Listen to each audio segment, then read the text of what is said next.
نئے D G I S I general Asim Malik کون ہے، ان کا تعلق کس قبیلے سے ہے اور ان کے والد کا ماضی میں کیا کردار رہا، بڑا ہی افسانوی کردار بیان کیا جاتا ہے۔ آج ہم اس پر بات کریں گے، اور ساتھ ہی ہم بات کریں گے کہ ایک اور چیف جو ہیں وہ توسیع کے لیے کوشاں ہیں، اور حکومت بھی انہیں توسیع دینے کے لیے تلی ہوئی ہے۔ آخر ہر چیف جو ہے وہ توسیع کو اتنا کیوں پسند کر رہا ہے؟ دوستوں اور ساتھیوں، میں ہوں شہزاد چودھری مارگلا نیوز کے ساتھ، امید ہے بخیر ہوں گے، خوش و خرم ہوں گے۔ دوستوں اور ساتھیوں، آئی ایس آئی کے نئے چیف کی تقرری کا اعلان کر دیا گیا ہے۔ جنرل عاصم جو ہے وہ 30 ستمبر کو یہ عہدہ سنبھالیں گے جنرل ندیم انجم کی جگہ پر۔ جنرل ندیم انجم صاحب کو 2021 میں تعینات کیا گیا تھا۔ اس وقت کے وزیر اعظم عمران خان نے اس پر کافی واویلا کیا تھا، اور ان کا جنرل جو قمر جاوید باجوہ صاحب ہیں ان سے تعلق بھی اسی تنازع پر خراب ہوا تھا۔ اگر ماضی میں آپ تھوڑا سا دیکھیں تو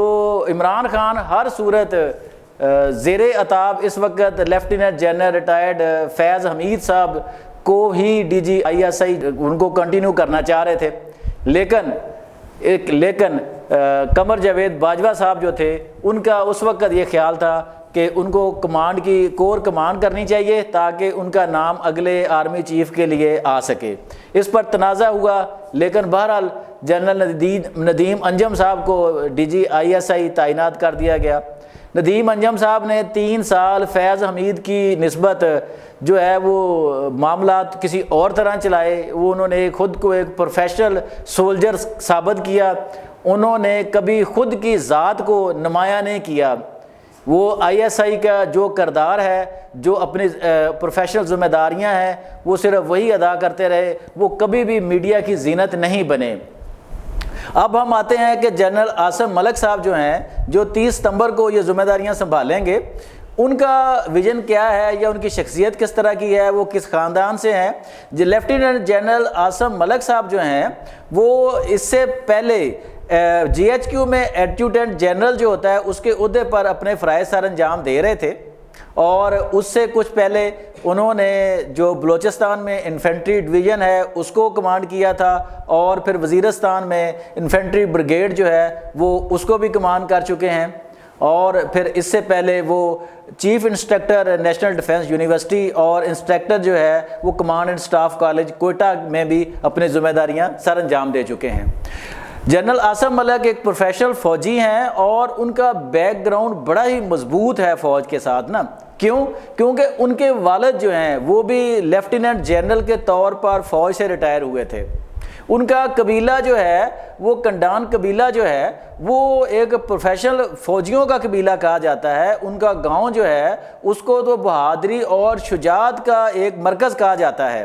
کہ یہ پورا قبیلہ جو ہے ان کے بہت سے افراد جو ہے افواج پاکستان میں خدمات سر انجام دے رہے ہیں، اور شجاعت و بہادری میں وہ یکتا ہیں۔ اسی قبیلے سے تعلق ان کا ہے۔ اب آتے ہیں کہ میں نے کہا تھا کہ ان کے والد صاحب جو ہیں لیفٹیننٹ جنرل ریٹائرڈ غلام محمد صاحب، وہ کور کمانڈر اپنے دور میں وہ کور کمانڈر پنڈی رہے ہیں۔ اور کس وقت وہ کور کمانڈر پنڈی تھے؟ اب ذرا ماضی میں لے کے جاتا ہوں میں آپ کو۔ جب میاں نواز شریف پہلی دفعہ وزیر اعظم بنے تھے اس وقت وہ پنڈی کے کور کمانڈر تھے، اور پھر آپ جانتے ہیں کہ میاں نواز شریف اور اس وقت کے صدر غلام اسحاق خان کے درمیان تنازع کھڑا ہوا جو انتہائی شدت اختیار کر گیا۔ نتیجہ کیا ہوا کہ صدر پاکستان جناب اسحاق خان نے حکومت جو تھی اس وقت میاں نواز شریف کی وہ ختم کر دی، قومی اسمبلی توڑ دی گئی، اور ملک میں نئے انتخابات کا اعلان کر دیا گیا۔ میاں نواز شریف صاحب اپنی پٹیشن لے کر سپریم کورٹ گئے، اور اس وقت چیف جسٹس جو تھے نسیم حسن شاہ صاحب تھے، انہوں نے میاں نواز شریف کی پٹیشن پر فیصلہ کرتے ہوئے حکومت جو ہے مرکزی حکومت بحال کر دی۔ اسمبلی بحال ہو گئی، مرکزی حکومت بحال ہو گئی، لیکن میاں نواز شریف اور غلام اسحاق خان کے درمیان جو تنازع تھا وہ مزید شدید ہو گیا۔ کاروباری حکومت جو تھا وہ مفلوج ہو گیا، اور نظام چلنا مشکل ہو گیا۔ یہ ایسا وقت تھا جب کور کمانڈر راولپنڈی جو اس وقت تھے، یعنی موجودہ جو آنے والے DGISI لیفٹیننٹ جنرل عاصم ملک صاحب کے والد محترم لیفٹیننٹ جنرل غلام محمد صاحب جو اس وقت کور کمانڈر راولپنڈی تھے، ان کا کردار بڑا افسانوی کہا جاتا ہے اس حوالے سے نا، کہ انہوں نے ہی وہ تمام کردار ادا کیا کہ انہوں نے غلام اسحاق خان اور میاں نواز شریف کو اس بات پر راضی کیا کہ وہ دونوں مستعفی ہو جائیں،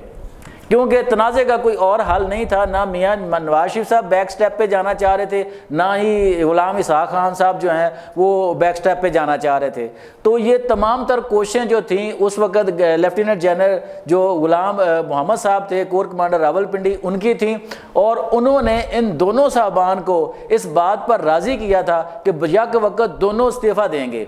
تو ایسا ہی ہوا، پھر دونوں نے ریزائن کر دیا اور ملک میں نئے انتخابات ہوئے، جن کے نتیجے میں محترمہ بے نظیر بھٹو جو ہیں وہ برسر اقتدار آ گئیں۔ تو یہ ان کے والد کا ہی کردار تھا کہ انہوں نے اس وقت اس بحران کو کسی نہ کسی طرح ٹالا اور ملک میں نئے انتخابات ممکن ہو سکے۔ تو اسی لیے کہ یہ کہہ رہے ہیں کہ لیفٹیننٹ جنرل عاصم ملک صاحب جو ہیں وہ خالصتاً ایک فوجی گھرانے سے تعلق رکھتے ہیں اور ان کے قبیلے کا بیک گراؤنڈ بھی سارا فوجی ہے، تو امید کرتے ہیں کہ وہ بھی اپنے پیش رو لیفٹیننٹ جنرل ندیم انجم صاحب کی طرح خود کو نمایاں کرنے کے بجائے اپنی جو ذمہ داریاں ہیں ISI کی، وہ انتہائی اہم ترین ذمہ داریاں ہیں، ان کے کندھوں پر ہوتی ہیں، وہ ان کو ادا کرنے میں اپنی تمام تر صلاحیتیں صرف کریں گے، نہ کہ ماضی کی طرح جیسے DGISI کا کردار رہا ہے کہ وہ سیاست کو مینپولیٹ کریں یا باقی کردار ادا کریں۔ تو ایک پروفیشنل فوجی کے ہونے کے ناطے ہم یہ سمجھتے ہیں کہ لیفٹیننٹ جنرل عاصم ملک صاحب بھی اسی طرح کا کردار ادا کریں گے جس طرح کا ایک پروفیشنل فوجی کو کرنا چاہیے۔ اب آتے ہیں ویڈیو کے دوسرے حصے کی طرف کہ وہ کون سے چیف ہیں جو توسیع لینا چاہ رہے ہیں یا حکومت ان کو توسیع دینے پر تلی ہوئی ہے۔ جی ہاں، ابھی یہ دو چیف جو ہے نا ان کی پہلے ہی توسیع کا معاملہ ہمیشہ رولا پڑا رہتا ہے اس پہ۔ ایک تو آرمی چیف ہوتے ہیں جیسے کہ جب بھی ان کی مدت ملازمت قریب آتی ہے توسیع کا ایسا ایشو اٹھتا ہے کہ جناب پورا نظام جو ہے وہ درم برم ہو جاتا ہے۔ جناب آپ جانتے ہیں کہ ماضی میں جنرل قمر جاوید باجوہ صاحب کو جب توسیع ملی تو کیا ہوا تھا۔ ابھی سے یہ باتیں ہو رہی ہیں کہ جناب جیسے ہی جو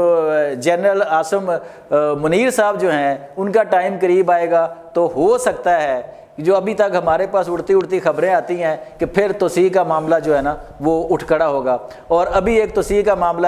چیف جسٹس قاضی فائز عیسیٰ صاحب کے ساتھ بھی ہے کہ حکومت آئینی ترمیم کے ذریعے ان کو اگلے 3 سال تک بطور چیف جسٹس سپریم کورٹ قائم رکھنا چاہتی تھی، اور اس کے لیے آئینی ترمیم جو وہ لائی جا رہی تھی جس کے تحت ان کی عمر ریٹائرمنٹ کی عمر بڑھا دی جاتی، آلریڈی وہ 3 سال رہتے تو، لیکن وہ حکومت وہ ناکام ہو گئی۔ قومی اسمبلی اور سینٹ میں ان کے پاس مطلوبہ نتائج جو عددی برتری تھی وہ نہیں تھی، لیکن حکومت کوششیں اب بھی کر رہی ہیں کہ ہر صورت کسی نہ کسی طرح چیف جسٹس کو توسیع دے دی جائے۔ اب باتیں ہیں کہ تیسرے چیف جو ہیں وہ ہیں چیف الیکشن کمشنر جناب سکندر سلطان راجہ صاحب۔ اب ان کی مدت جو ملازمت ہے یہ 25 جنوری 2025 کو ختم ہو رہی ہے، ان کے 5 سال پورے ہو جائیں گے۔ اب ان کی جگہ پہ نیا چیف الیکشن کمشنر لگانا ہے، اور نیا چیف الیکشن کمشنر لگانا قومی اسمبلی کا حکومت نے جو ہے اپوزیشن سے مشاورت کے بعد ہی ہوتا ہے، لیکن آپ کو پتہ ہے کہ جہاں پہ جس طرح کی مشاورت کی جاتی ہے یا معاملہ چلائے جاتے ہیں، کیونکہ جب ہم تھوڑا سا پھر پیچھے جائیں بار پیچھے جا رہے ہیں کہ جب یہ سکندر سلطان راجہ صاحب کو لگایا گیا تھا تو عمران خان صاحب نے لگایا تھا ان کو، اور جب بعد میں عمران خان صاحب کے اختلاف ہو گئے راجہ صاحب سے تو انہوں نے یہ کہا جی کہ میں نے تو اسے لگایا ہی نہیں تھا، اس کا نام تو قمر جاوید باجوہ صاحب نے دیا تھا جناب۔ اب ہوتا تو یہی ہے نا ہمارے ہاں کہ جب ایک چیف ایگزیکٹو ہے ملک کا، اس کا اختیار ہے اور اس کے لیے ایک آئین میں طریقہ کار موجود ہے، تو آپ کسی کی پرچی پر یا کسی کی بات پر کیوں اعتبار کر کے ایک بندہ لگا رہے ہیں؟ آپ وہ بندہ لگائیں جو میرٹ پہ ہے اور جو پتہ ہے آپ کو کہ میرٹ پہ کام کرے گا، اور میرٹ پہ لگایا جائے۔ اب حکومت جو ہے اب سکندر سلطان راجہ صاحب کو ہر صورت چاہتی ہے کہ سکندر سلطان راجہ صاحب ہی رہیں، اور پھر الیکشن کمیشن کے جو ممبرز ہیں وہ بھی کنٹینیو کریں سارے معاملات نا اگلے 5 سال کے لیے۔ اب دیکھنا یہ ہے کہ آخر گورنمنٹ جو ہے وہ کیوں چاہتی ہے کہ چیف جسٹس بھی برقرار رہے اور چیف الیکشن کمیشن بھی برقرار رہے؟ اور اپوزیشن جو ہے وہ ان سے خائف کیوں ہے کہ نہ وہ چیف جسٹس کو برقرار رکھنا چاہتی ہے اور نہ ہی موجودہ چیف الیکشن کمشنر کو۔ اب کیا اشخاص جو ہیں ہمارے ہاں، وہ ہم جس بھی شعبے میں آ جائیں، خواہ پچھلے چیف جسٹس سے عمر عطا بندیال صاحب یا کوئی بھی، یا آنے والے چیف جسٹس جو ہیں جسٹس منصور علی شاہ، اب ہر شخصیت سے ہم جو ہے نا وہ ہمیں تحفظات ہیں۔ تو آخر ہمارا نظام کیوں اتنا نکارا ہے کہ ہم اچھے لوگوں کو، مضبوط ذہن کے مالک کو، اور جو خود انحصاری پر مبنی ہو، جو خود فیصلے کر سکتا ہو، ہمارا نظام اس کو آگے لانے سے قاصر کیوں ہے؟ یہ بڑا اہم سوال ہے۔ اب حکومت جو ہے وہ آئینی ترمیم دوبارہ پیش کرے گی، اور اسی چکر میں وہ چاہے گی کہ آئین کا جو آرٹیکل 215 ہے اس میں بھی کوئی تبدیلیاں کر کے، یا اس میں کچھ ایسا کر کے کہ جناب کوئی راستہ نکال لے کہ موجودہ چیف الیکشن کمشنر صاحب اور ممبر جو ہیں الیکشن کمیشن وہ اپنے عہدے پر کام کرتے رہیں۔ آج تک کے لیے اتنا ہی، اپنی رائے ضرور دیجیے گا۔